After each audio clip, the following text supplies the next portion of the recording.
Yan, good morning. Good morning mga idol. Welcome po muli sa ating channel. Ito pong muli ang inyong lingkod, si Boyet. Ay muling bumabati ng isang magandang baga. At siyempre mga idol, saan man kayong panig ng ating bansa naroon, nawa ay nasa mabuti tayong kalagayan hanggang sa mga oras na ito. At shoutout muna sa ating mga subscriber dyan, sa ating mga viewer, gayon din sa ating mga follower. At siyempre naman idol kung bago ka pa sa channel natin ito, ay huwag mo naman kalimutang mag-subscribe at pumindot ng ating bell button para lagi ka ring updated sa ating mga video.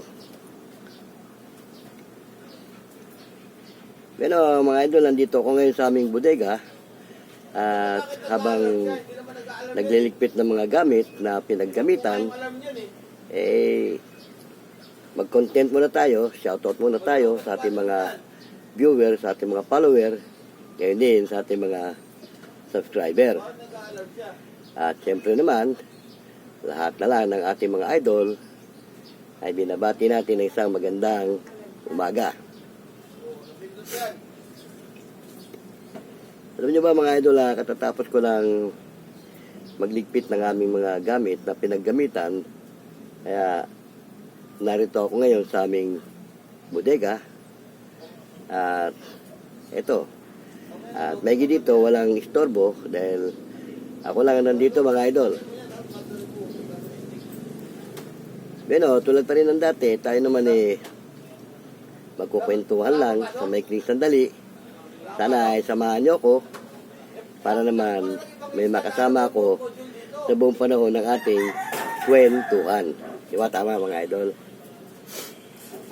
Binabati ko nga pala ang lahat ng ating mga kapwa nasa larangan ng social media bilang mga vlogger, anuman ang inyong content, anuman ang inyong larangan.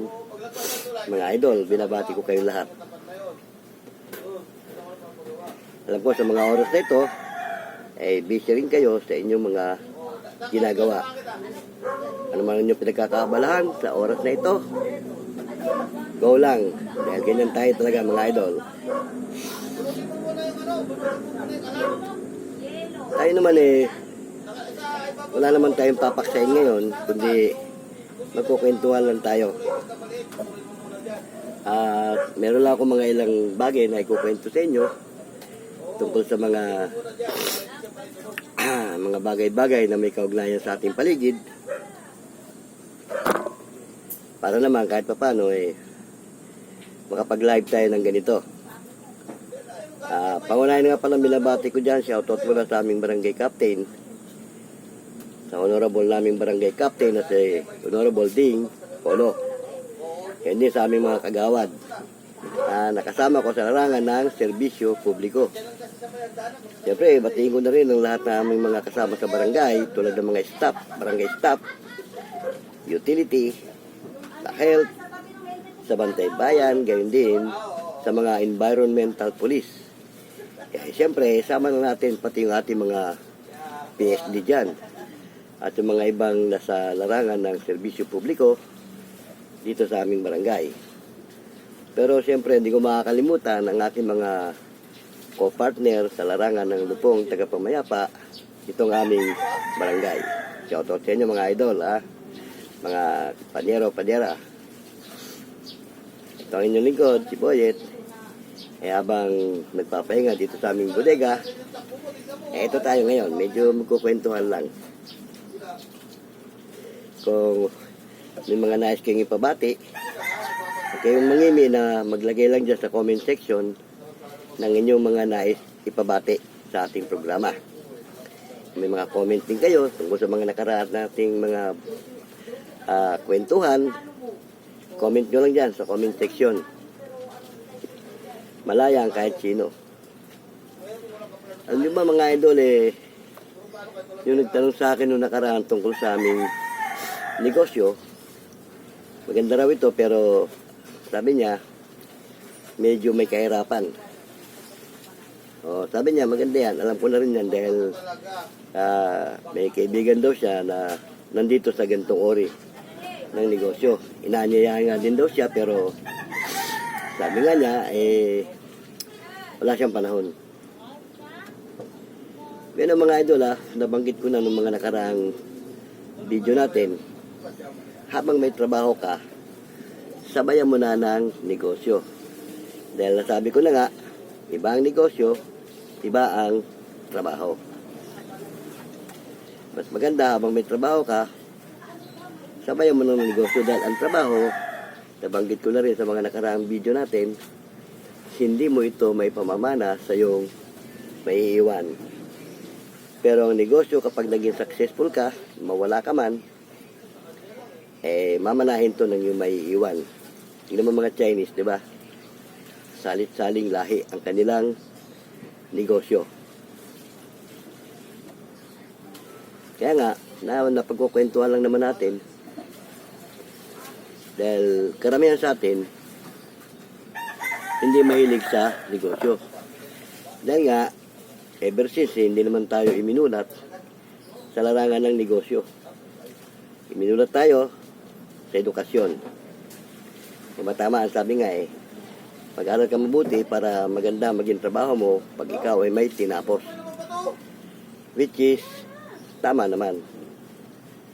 Kaya lang, ang malungkot lang kasi dito sa atin, kahit may tinapos ka, kung wala ka rin backer, medyo pahirapan, hindi ba? Tama. Hindi ka gaya sa negosyo, pag nag-invest ka at napalago mo, lifetime mo na. Sabi nga, one-time investment, lifetime mong pakikinabangan. Tulad itong aming negosyo. Itong aming negosyo, mga idol, di ba, naikwento ko na nalintulad ito sa magsasaka na magtatanim ka muna.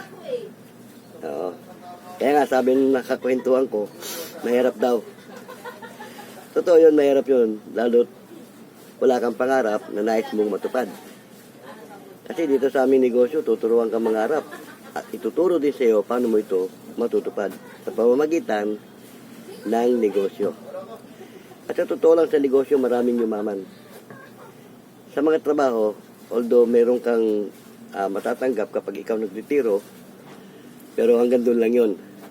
Hindi kagaya ng negosyo. Di ba? Kaya nga, napagkukwentuhan lang naman natin, mga idol, dahil tayo naman bilang mga tao, dumarating sa pagkakataon na kahit na gaano kalaki ang iyong kinikita sa iyong trabaho, ano man ang uri ng iyong trabaho, nagigipit ka rin. At nangangailangan tinatawag na extra income. Kaya nga itong aming negosyo, pinanganyaya namin to bilang extra income lang to part-time job. Tulad ko, ako, part-time job lang naman sa akin to, pero kumbaga sa magsasaka, nakapasok na ako rito, nag-umpisa na ako magtanim. At medyo marami-rami na rin akong pananim. Kasi nga, tulad dito sa isang magsasaka na magtatanim ka muna bago ka aani. Yan naman yung napagkukwentuhan lang naman natin dahil nga, habang wala tayong ginagawang ganito, nagpapahinga, kwento-kwentuhan muna tayo. Kaya ang paksa ng ating tinatalakay ngayon walang direksyon. Kung anong mapag-usapan, kung anong mapagkwentuhan, yon. Tulad ngayon, meron ako ikukwento sa inyo. Meron kaming kasama na meron siyang trabaho, kontratista siya. Nangungontrata din siya sa mga finishing, mason, carpentry, all around siya Pero in-invite ko siya minsan dito sa aming business, hindi raw niya linya. Totoo yun, marami sa ating mga Pilipino, hindi linya ang pagninegosyo. Pero marami na rin Pilipino ang natututo magnegosyo. Kasi dito sa aming negosyo, wala kami mga product na ibibenta-benta o i-deal. Although may product kami, pang sarili mong gamit kapag ikaw nakapasok dito. Food supplement, beauty wellness, tsaka sa mga health wellness. Ganon. At ito naman hindi naman ito sapilitan. Kaya nga yung mga ipinupost ko, kung nakikita nyo minsan sa mga sa Facebook, sa Bigo Live, at sa iba pang social media, pinupost ko yung aming negosyo. At pag sinuwerte at meron nag-PM, napaliwanagan ko, minsan yung iba gustong pumunta sa aming office, dinadala ko. Para mas maganda nga pag nandun siya sa office, makikita niya yung sistema kung paano makipagtransaksyon, naiinganyo at nakakapasok. Kasi dito, sa totoo lang tama nga rin yung sinasabi ng aming mga grand upline. Mahirap magpayaman sa ganitong negosyo. Pero naman, kapag napuno mo na ng pananim ang iyong sakahin, andun na sarap. Andun doon yung tinatawag na time freedom, financial freedom. Ani ka na lang ng ani kumbaga. Pero for the meantime na nagtatanim ka pa lang, kahit paano may aanihin ka. Sa bawat maitatanim mo, may aanihin ka. Pero hindi kagaya nung talagang panahon ng tag-alani, ani ka na lang ng ani. Kumbaga sabi nga yung paghihirap mo, masusulit mo na dahil aanihin mo na lahat ng pananim mo.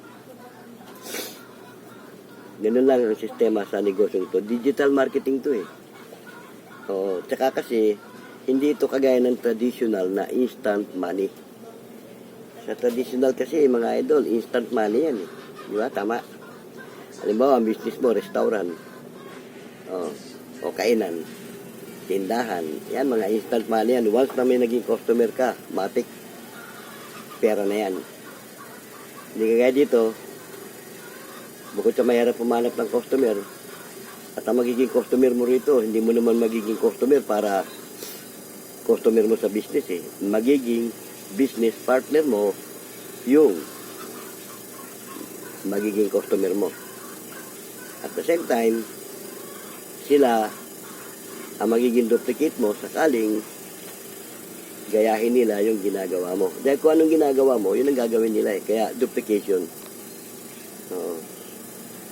Kaya ito naman, hindi naman to na pupersahin ka na magtanim lang magtanim.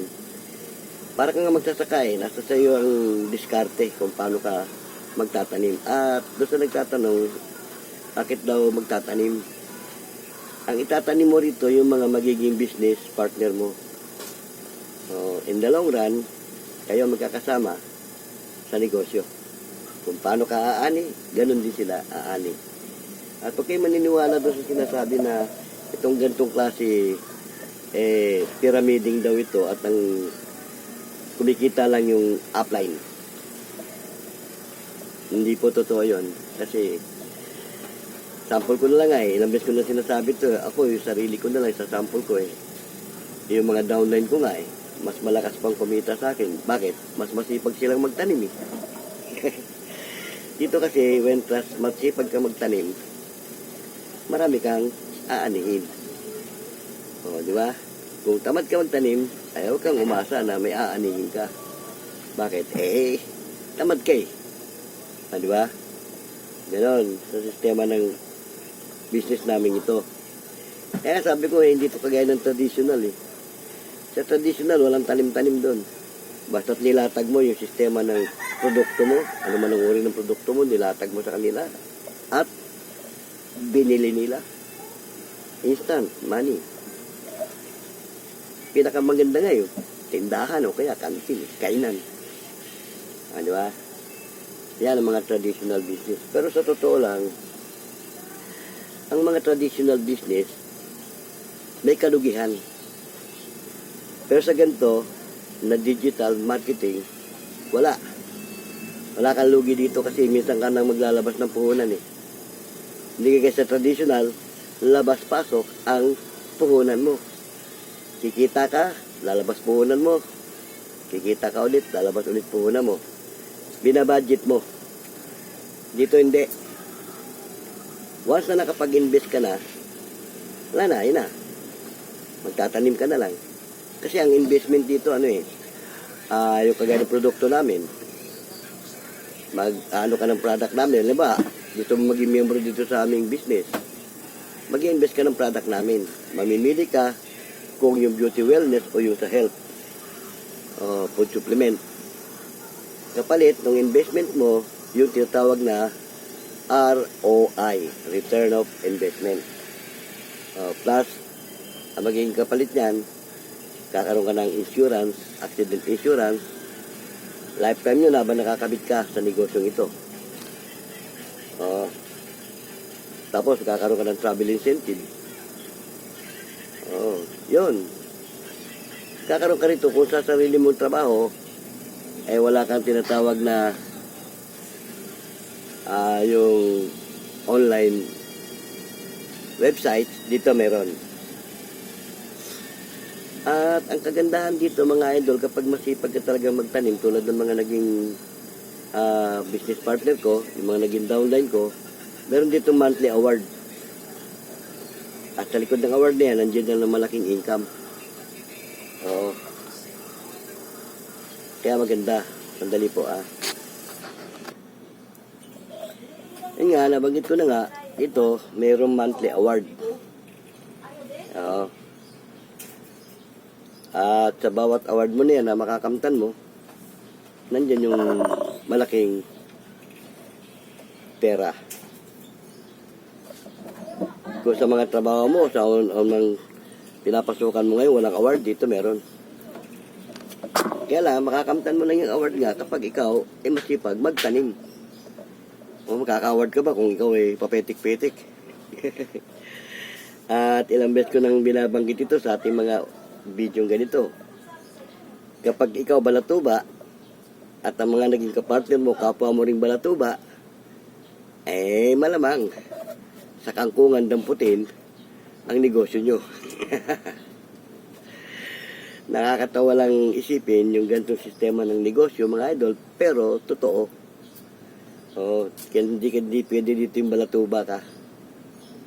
Although mabagal ka magtanim, sabi nga ng mga grand upline, di baling mabagal ka magtanim, tuloy-tuloy lang. Tingnan mo mga inchik. Di ba mga inchik? Di ba liliit kita, basta tuloy-tuloy.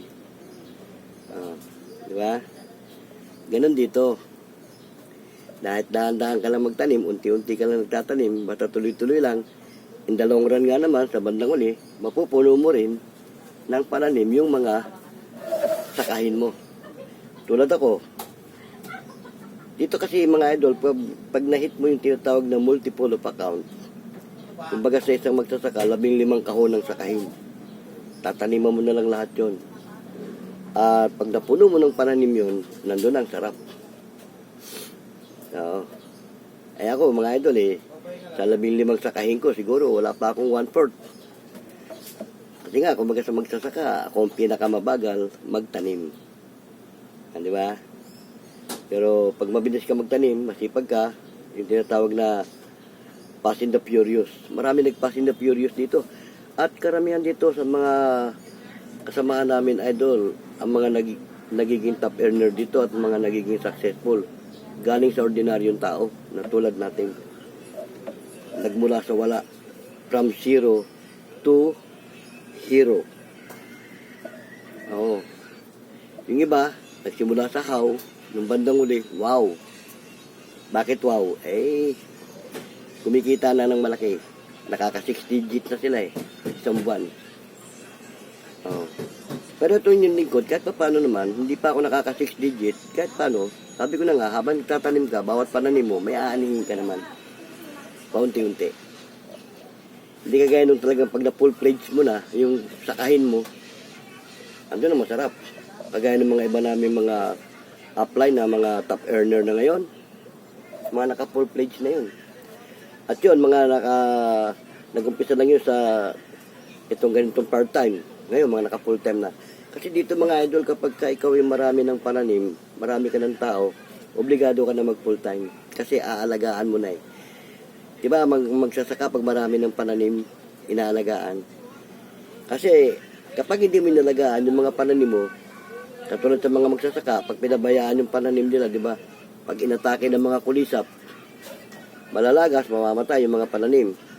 Dito naman, pag hindi mo inalagaan yung mga pananim mo o yung mga naging business partner mo, pinabayaan mo, pag inatake rin yan ng mga kulisap, ano bang kulisap pa-atake dyan? Yung mga nambubuli. Oo, yung mga negatibong tao.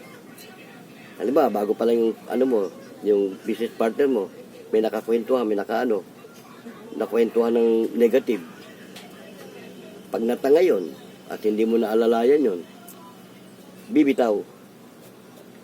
Ganon. Ako nga lang, marami na sa akin bumuli, marami na sa akin umatak pa babae. Dito, pagka hahatakin ka pa babae. Sabi nga, doon sa kanta mag-ingat sa mga taong may asal talangka. Hihilahin ka pa baba. Pero dito, sa mga business partner natin, saan ka mang team nakapasok, hihilahin ka pataas, hindi pa baba. Ano mang team ng negosyong ito makaharap mo at makahalubilo mo, lalo't nandun ka sa office. Kapag ikaw nanghihina sa negosyo mo, pumunta ka lang ng office, may inspire ka. Hihilahin ka rin pataas babakapin ka. Kasi nga dito may tinatawag na business support. Oo. Kaya, pag medyo parang nawawalan ka na ng gana, punta ka lang ng office. Makipag-transact sa mga business partner mo o kahit kaninong grupo doon. Makipag-transaksyon ka. Hihilahin ka rin pataas, hindi pa baba. Bueno mga idol, sana sa maikling sandali ng ating kwentuhan, meron ako na ibahagi sa inyo at nakapulot kayo ng konting kaalaman sa larangan ng digital marketing. Bueno ito pong muli inyong lingkod, si Boyet ng Vlogs TV. At samantalang nagpapaalam, hanggang sa muli, paalam!